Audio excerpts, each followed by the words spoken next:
శ్రీ మహాగణాధిపతి నమః. శ్రీ గురుభ్యో నమః. శ్రీదేవి భాగవతం ప్రారంభం. ప్రథమ స్కందం. సౌనకాది మహామునులు కలిదోషాలకు భయపడి బ్రహ్మదేవుని ఆజ్ఞ మేరకు నైమిసారణ్యంలో తలదాచుకున్నారు. నిరంతరము యజ్ఞయాగాది క్రతువులు విధి విధానంగా నిర్వహిస్తున్నారు. మధ్య మధ్య విరామ సమయాల్లో కాలక్షేపం కోసం పురాణ శ్రవణం చేస్తున్నారు. అష్టాదశ పురాణాలు రచించిన వ్యాస భగవానుడికి సాక్షాత్తు శిష్యుడైనటువంటి సూతుడు ఒక్కొక్కటిగా పురాణాలని వినిపిస్తున్నాడు. అందరూ శ్రద్ధాభక్తులతో వింటున్నారు. ఒకరోజు సౌనకుడు అన్నారు, మహానుభావ సూత మహర్షి, అష్టాదశ పురాణాలను సమగ్రంగా అధ్యయనం చేసావు. నువ్వు ధన్యుడివి. మీ గురువుగారి అనుగ్రహం వల్ల నీకు పురాణ లక్షణాలు, పురాణ రహస్యాలు అన్నీ పూర్తిగా అవగతమయ్యాయి. దీనికి తోడు శ్రోతలకు తనువు పులకించేటట్టుగా రోమహర్షణంగా కథ చెప్పావు. ఆ నేర్పు నీకు పుట్టుకతోటే వచ్చింది. మా అదృష్టం బాగుండి నువ్వు ఈ పుణ్యక్షేత్రానికి ఇలా దయచేశావు. మేమంతా ధన్యులం. చెవులుండి పురాణాలు వినని వాళ్ళు నిజంగా విధివంచితులు. షడ్సౌభాతమైనటువంటి విందులో నాలుక సంతృప్తి చెందినట్టు నీ వంటి పండితుల వాక్కుతో చెవులు పండుగ అవుతోంది. ఈ చెవులకు లేని చెవులు లేని పాములు సైతం శబ్దానికి సంబరపడతాయి. అటువంటిది చెవులుండి పురాణాలు వినకపోతే అవి చెవులే కాదు. అంచేత మేమంతా వినాలని కోరికతో నీ చుట్టూ చేరాం.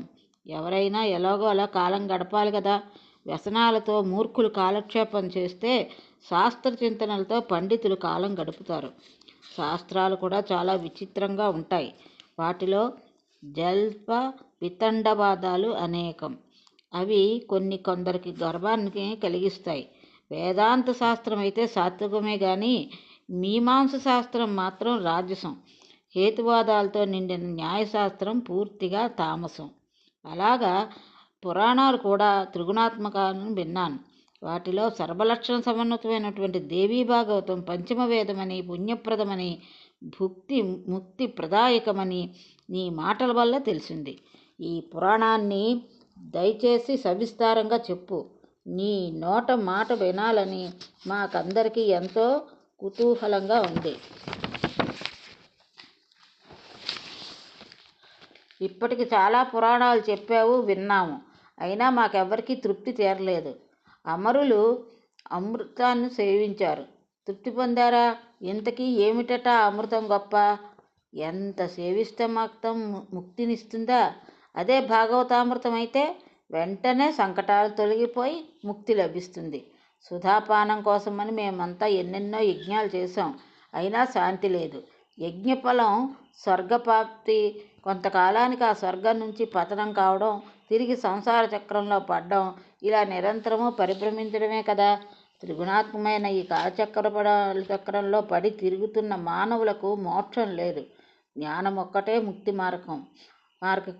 అంచేత పరమపావనము, అతి గుహ్యము, ముక్తిదాయకము, ముముక్షువులకు అత్యంత ప్రియము అయినటువంటి ఈ దేవీ భాగవతాన్ని సవిస్తారంగా మాకు వినిపించు అన్నారు. ఈ అభ్యర్థనకు సూతుడు ఎంతగానో సంతోషించాడు. సౌనకాది మహామునులారా, నేను ధన్యుణ్ణి. నా భాగ్యమే భాగ్యం. వేద సమ్మతమైనటువంటి భాగవతం చెప్పమని మీరు అడిగారంటే నేను పవిత్రుడినయ్యాను. తప్పకుండా చెప్తాను. సర్వ వేదాలకు, సర్వశాస్త్రాలకు, సర్వ ఆగమాలకు సారభూతమైనటువంటిది దేవీ భాగవతం. ఇది అతి రహస్యం, అతి గుహ్యం. అయినా మీ వంటి యోగ్యులు అడిగారు కనుక వివరంగా చెబుతాను. యోగులకు ముక్తిప్రదమైంది, బ్రహ్మాది దేవతలకు సేవ్యమై, మునీంద్రులకు ధ్యేయమై అయినటువంటి ఆ తల్లి పాదపద్మాల జంటకు నమస్కరించి ఇప్పుడే మొదలు పెడుతున్నాను. శ్రద్ధగా ఆలకించండి. ఇది పురాణోత్తమం, సర్వరసాలయం, భగవతి అనే పేరుతో ప్రసిద్ధం. శక్తి, విద్య, పర, సర్వజ్ఞ, భవబంధ విచ్ఛేద నిపుణ మొదలైన నామధేయాలతో స్తుతింపబడుతూ మహామునీంద్రులకు ధ్యానంలో మాత్రమే దర్శనమిచ్చే భగవతి ఈ పురాణంలో ప్రత్యేకంగా కనబడుతుంది. సకల సిద్ధులు కలిగిస్తుంది. సదాసత్వమైన ఈ అఖిల జగత్తును త్రిగుణాత్మకమైన స్వీయ శక్తితో తానే సృష్టించి, రక్షించి, కల్పాంతంలో ఉపసంహరించి వెంటనే ఒంటరిగా వినోదించే ఈ విశ్వజన్ని ఆ లోకమాతను మరొక్కసారి మనస్సులో స్మరిస్తున్నాను. వేదవేత్తలైనటువంటి పౌరాణికులు బ్రహ్మదేవుడు సృష్టికర్త కదా అని చెప్తారు. ఆ బ్రహ్మదేవుడు శేషశయ్యపై విశ్రమించే విష్ణుమూర్తికి నాభికమలం నుంచి జన్మించాడని, అతడి సృష్టి స్వతంత్రం కాదని, జీవుల కర్మానుసారం జరుగుతుందని వారే అన్నారు. ఇంతకీ ఆ విష్ణుమూర్తి ఆధారం ఆదిశేషుడు. ఆదిశేషుడికి ఆధారం మహాసముద్రం. అది సలిలం, రసస్వరూపం. పాత్ర లేకుండా జలం నిలబడుతుందా ఎక్కడైనా? ఆ పాత్రయే, ఆ ఆధారమే ఆ జగజ్జన్ని, సర్వశక్తి స్వరూపిణి. ఆ స్వరూపిణి యొక్క పాదపద్మాలని శరణు వేడుతున్నాను. విష్ణుమూర్తి యోగ నిద్రలో ఉన్నప్పుడు నాభికమలంలోని బ్రహ్మదేవుడు ఆ జగన్మాతను స్తుతించాడు. సుగుణ రూపిణి, నిర్గుణ రూపిణి, మాయాస్వరూపిణి, ముక్తిప్రదాయిని ఆ తల్లిని ధ్యానించి దేవీ భాగవతం సవిస్తారంగా చెబుతున్నాను, మునులారా వినండి. ఇక పురాణ ప్రపంచం గురించి ముందుగా చెప్పుకుంటున్నాం. ఇది మహాపురాణం. ఈ దేవీ భాగవతం ఉత్తమోత్తమం. మొత్తం 18,000 శ్లోకాలు, 12 స్కందాలు, 318 అధ్యాయాలు. ప్రథమ స్కందంలో 20, ద్వితీయ స్కందంలో 12, తృతీయ స్కందంలో 30, చతురస్కందంలో 25, పంచమ స్కందంలో 35, షష్ఠ స్కందంలో 31, సప్తమ స్కందంలో 40, అష్టమ స్కందంలో 20, 24, నవమ స్కందంలో 50, దశమ స్కందంలో 13, ఏకాదశ స్కందంలో 24, ద్వాదశ స్కందంలో 14 అధ్యాయాలు ఉంటాయని ప్రణాళిక అంతా గ్రంథారంభంలోనే తెలియజేశాడు వ్యాస భగవానుడు. పురాణానికి 5 ప్రధాన లక్షణాలు ఉన్నాయి. సర్గం, ప్రతిసర్గం, వంశం, మన్వంతరాలు. వంశానుచరితం అనేది పురాణంలో ఉండాలి. నిర్గుణ స్వరూపిణి అయిన లోకమాత జగత్ సృష్టి కోసం 3 రూపాలు ధరించింది. సాత్విక శక్తి మహాలక్ష్మిగాను, రాజస శక్తి మహాసరస్వతిగాను, తామస శక్తి మహాకాళిగాను ఆవిర్భవించింది. కాబట్టి దీన్ని సర్గము అంటారు శాస్త్రవేత్తలు. అటుపైన త్రిమూర్తుల ఉత్పత్తి జరిగింది. పాలన కోసం హరి, ఉత్పత్తి కోసం బ్రహ్మ, నాశనం కోసం రుద్రుడు. దీన్ని ప్రతిసర్గం అంటారు. రాజులకు సంబంధించిన సూర్యచంద్ర వంశాలకు, రాక్షసులకు సంబంధించిన హిరణ్యకశిపు ప్రభుతుల వంశాలకు వివరించడమే వంశం.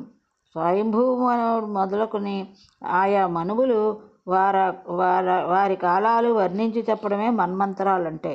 వారి వంశాల అనుక్రమాన్ని తెలియజెప్పడమే వంశానుచరితం. ఇలా పురాణాలన్నీ పంచలక్షణ యుక్తాలు. ఇవి కాక వ్యాస భగవానుడు 1,25,000 శ్లోకాలతో భారతం రచించాడు. దాన్ని ఇతిహాసం అంటారు. అది పంచమ వేదం. ఇంతవరకు చెప్పి ఎందుకనో సూతుడు ఒక్క నిమిషం ఆగాడు. అప్పుడు సౌనకుడు మళ్ళీ ఇలా ప్రశ్నించాడు. సూత మహర్షి, నువ్వు సర్వజ్ఞుడివి అంచేత ఈ పురాణాలు ఎన్ని, ఏమిటి సవిస్తారంగా తెలియజేయి. మేమేమో కలికాలానికి భయపడి ఈ నైమిసారణ్యంలో నివసిస్తున్నాం. కలిదోషం కలికైనా కనిపించని ప్రదేశం మాకు చూపించు మహానుభావ అని మేమంతా ప్రార్థిస్తే ఆనాడు బ్రహ్మదేవుడు ఒక మనోమయ చక్రాన్ని సృష్టించి మాకిచ్చాడు. అది దొర్లించుకుంటూ దీని వెంట వెళ్ళండి. దీని నేమి ఎక్కడ శిథిలం పడుతుందో ఆ ప్రదేశమే పరమ పావనం అని గ్రహించండి అన్నారు. అక్కడికి కలి ఎప్పుడూ ప్రవేశించలేడు. అక్కడ మీరంతా మళ్ళీ సత్యయుగం వచ్చే వరకు హాయిగా నివసించండి అని ఆజ్ఞాపించాడు. ఆయన మాట మీద చక్రాన్ని దొర్లించుకుంటూ బయలుదేరాం. ఇక్కడికి వచ్చేసరికి దాని నేమి శీర్ణమైంది. అందుచే ఇది నైమిష క్షేత్రం అయ్యింది. ఈ ప్రదేశం పరమ పావనం. ఇందులో కలికి ప్రవేశం లేదు. అందుకని దీని నివాసం చేసుకున్నాం. కలిభీతులై ఈ సిద్ధులు, ఈ మునులు అందరూ కలిసి ఇక్కడే ఉంటూ పశుహింస లేని యజ్ఞాలను కేవలం పురుడోసాదాలతో చేస్తూ కాలం గడుపుతున్నాం. మళ్ళీ సత్యయుగం వచ్చే వరకు కాలక్షేపం చెయ్యాలి కదా. ఇంతలోకి మా భాగ్యంగా నువ్వు ఇక్కడికి వచ్చావు. బ్రహ్మ సంహితమైన ఈ పురాణాన్ని సవిస్తారంగా చెప్పు. మాకు వేరొక పని ఏమీ లేదు. ఏకాగ్ర చిత్తంతో వింటాం. కథ మాత్రంగా చెప్పేస్తే మాకు తృప్తి కలగదు. ధర్మార్థ కామోక్షాలు చాలా అందంగా వర్ణించాడు కదా వ్యాసుడు. దేవీ భాగవతం అంటేనే అది సకల గుణగణాలకు నిలయం. జగన్మాత నాట్యంగా అది చిత్ర విచిత్రం, సమస్త దోష వినాశకరం, అఖిల వాంఛాప్రదాయకం. దయచేసి వివరంగా చెప్పు అన్నారు. సౌనకుడు మళ్ళీ ఇలా అభ్యర్థించేసరికి సూతుడు ఇంకా సంబరపడి కొనసాగించాడు. మహామునులారా, పురాణాలు ఎన్ని, అవి ఏవి అని కదా అడిగారు.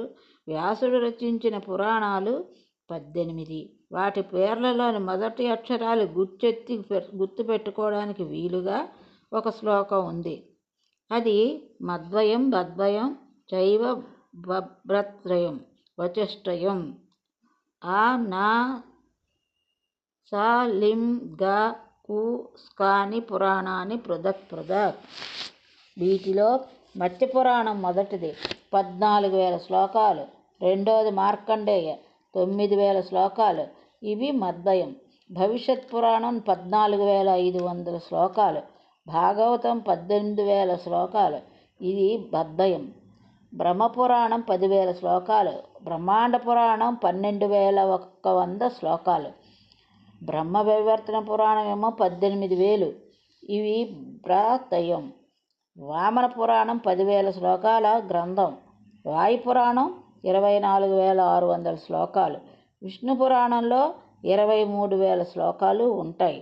వరాహ పురాణం 24,000 శ్లోకాల గ్రంథం. ఇవి చతుష్టయం. ఇంకా అగ్ని పురాణంలో 16,000, నారద పురాణంలో 25,000, పద్మపురాణంలో 55,000, లింగ పురాణంలో 11,000, గరుడ పురాణంలో 19,000, కూర్మ పురాణంలో 17,000, స్కాంద పురాణంలో 81,000 శ్లోకాలు ఉంటాయి. ఇవే ఆ నా పా లిం గా కు స్కాలు. ఇవి 18 మహాపురాణాలు. వీటి పేర్లే కాకుండా వీటిలో ఉండే శ్లోకాల సంఖ్య కూడా తెలియజేశాను. విన్నారు కదా. మరో 18 ఉపపురాణాలు ఉన్నాయి. అవి చెప్తాను వినండి. సనత్కుమార, నారసింహ, నారదీయ, శివ, దౌర్యస, కాపిల, మానవ, ఔనస, వారుణి, కాళిక, సాంబ, కృత, సౌర, పారాశర, ఆదిత్య, మహేశ్వర, భాగవత, వాసిష్ఠ పురాణాలను ఉపపురాణాలు ఉంటారు. ఇన్ని వ్రాసి ఇంకా మహాభారతం రచించాడు వ్యాసుడు. ఇప్పుడు వ్యాసుడి గురించి చెప్పుకుంటున్నాం. మన్మంత్రాలన్నింటా ద్వాపరయుగం ఉంది. ప్రతి ద్వాపరంలోనూ విష్ణువే వ్యాసుడిగా జన్మించి ధర్మచింతనతో యథావిధిగా పురాణాలు రచిస్తాడు. అఖండంగా ఉన్న వేదాన్ని 4గా విభజిస్తాడు. ఇది లోకహితం కోరి చేసే పని. కలియుగంలో విప్రులు అల్పాయుషుగా స్వల్పబుద్ధులుగా ఉంటారని తెలిసే కలియుగం వచ్చినప్పుడల్లా పుణ్యప్రదమైనటువంటి పురాణ సంహితను అందిస్తూ ఉంటాడు వ్యాసుడు. వేద శ్రవణాధికారం కొందరికి లేదు కాబట్టి వారి హితం కోరి ఇలా పురాణాలని రచించాడు. మహామునులారా, 7వ వైవన్వంతరమానంలో ఇప్పుడు ఇది 28వ ద్వాపరం నడుస్తోంది. అందుకని సత్యవతీసుతుడిగా వ్యాసుడు జన్మించాడు. 28వ వ్యాసుడే నా గురువు. మహానుభావుడు, లోకహితుడు, ధర్మవేత్తల్లో అగ్రగణ్యుడు. రేపు 29వ ద్వాపరం వస్తే ద్రోణి వ్యాసుడు అవుతాడు. ఇప్పటికీ 27 వ్యాసులు గడిచిపోయారు. వారంతా పురాణ సంహితలు రచించిన వారే. ఈ మాటలకు మునీశ్వరులు కొందరు ఆశ్చర్యచకితులయ్యారు. గడిచిన ద్వాపరయుగాల్లో పురాణకర్తలైనటువంటి వ్యాసుని గురించి క్లుప్తంగా చెప్పమని అడిగారు.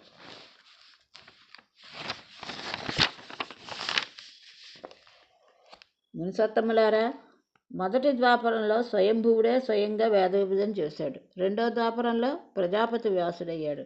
3వ ద్వాపరంలో వసనుడు, 4వ ద్వాపరంలో బృహస్పతి, 5వలో సూర్యుడు, 6లో మృత్యువు, 7లో మగవుడు, 8లో వశిష్ఠుడు, 9లో సారస్వతుడు, 10లో త్రిధాముడు, 11లో త్రివిషుడు, 12లో భరద్వాజుడు, 13లో అంతరిక్షుడు, 14లో ధర్ముడు, 15లో త్రయానుడిని, 16లో ధనుంజయుడు, 17లో మేధాతిథి, 18లో ప్రతి, 19లో అత్రి, 20లో గౌతముడు, 21లో ఉత్తముడు వ్యాసులయ్యారు.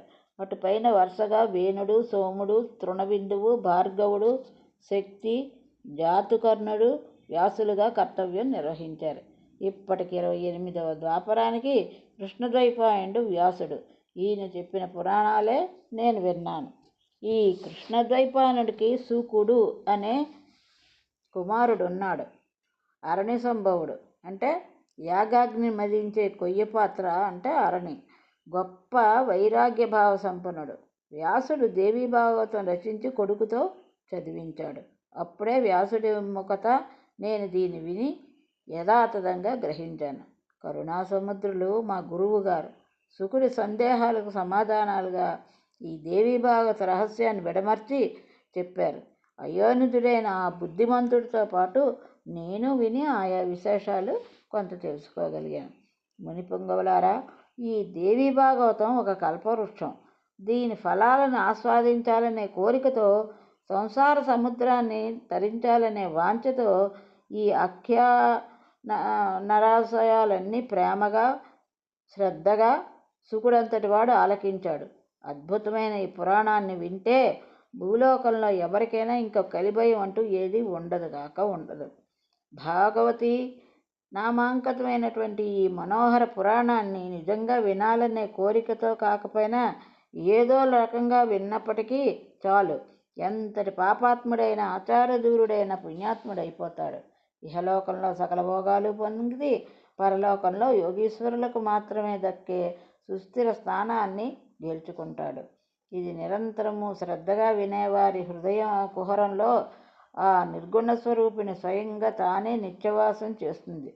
భవసాగరాన్ని తరించడానికి నావగా వాగ్రూపంలో అందివచ్చిన ఈ పురాణాన్ని మానవుడు పుట్టి వినకపోతే అంతకంటే మూఢుడు ఉంటాడా? చెవులున్నాయి కదా అని ఎప్పుడూ పరాపవాదాలనే ఇష్టంగా వింటూ ఇలాంటి పురాణ నాదాలను పొరపాటునైనా వినకపోతే ఎవరికట నష్టం? అంతకంటే మందబుద్ధులు ఉంటారా? ఇప్పుడు వ్యాసుడి యొక్క పుత్రకాంక్ష. శ్రద్ధగా ఆలకిస్తున్న సౌనకాదులకు ఒక చిన్న సందేహం కలిగింది. దాపరకం లేకుండా అడిగారు. సూత మహర్షి, వ్యాసుడికి శుకుడనే కుమారుడు ఉన్నాడన్నావు. అతడు ఎలా జన్మించాడు? అతని తల్లి ఎవరు? ఎటువంటి వాడు? ఈ సంహితను ఎలా పఠించాడు? శుకుడు గర్భవాసం లేకుండా జన్మించాడు కదా, అంటే అయోనిజుడు కదా. అరణ్య సంభవుడు అన్నావు కదా, అదెలా జరిగింది? శుకుడు మహాతపస్వి అని, పుట్టుకతోటే మహాయోగి అని విన్నాను. అతడు ఈ విపుల పురాణాన్ని ఎలా, ఏ విధంగా చదివాడు అనేది మా అందరి సందేహమును. నువ్వు సౌమ్యుడు కనుక అడిగావు, దయచేసి వివరించవు అని అభ్యర్థించాడు సూతుడు. మునులారా, పూర్వకాలాన వ్యాసుడు సరస్వతీ నదీ తీరాన ఆశ్రమం నిర్వహించుకుని తపస్సు చేసుకుంటున్నాడు. అప్పట్లో పిచ్చుకల జంట ఒకటి వ్యాసుడికి రోజు కనిపించేది. వాటి పరస్పరానురాగం ఆశ్చర్యపరిచేది. వాటికో గూడు, ఆ గూట్లో అప్పుడే గుడ్డు విచ్చి జన్మించిన పిచ్చుక పిల్ల వ్యాసుడి మనస్సుని ఆకట్టుకున్నాయి. ఇంకా తోకైనా మొలవని ఆ పిచ్చుక పిల్ల, దాని నెర్రనోరు, దానికి ఏదో తెచ్చి తినిపించాలని శ్రమపడుతున్న ఆ పిచ్చుక దంపతులు, అది నోరు తెరిస్తే తినుబండారాలు నోటిని అందిస్తున్న దృశ్యం, తమ రెక్కలతో దాన్ని సుతారం పొదుపుతూ ముద్దులతో ముంచెత్తుతూ పులకరించిపోతున్న ఆ మాతాపితల ప్రేమ చూసి వ్యాసుడు చాలా ముచ్చటపడ్డాడు. సంతానం అంటే పక్షులకి ఇంత ప్రేమ ఉంటే ఇంకా మనుష్యుల సంగతి చెప్పాలా? వివాహం చేసుకుని ఒకరినొకరు చూసుకుని సంతృప్తి చెందే దంపతులు వార్ధక్యంలో పరిచర్య కోసమైనా పుత్రుడిని కోరుకుంటారు. సంపాదించి సుఖపెడుతున్నాడని ఆశిస్తారు. ఏది చేసినా చేయకపోయినా చితికి నిప్పు అంటించి ఉత్తరక్రియలైనా చేస్తాడు కదా.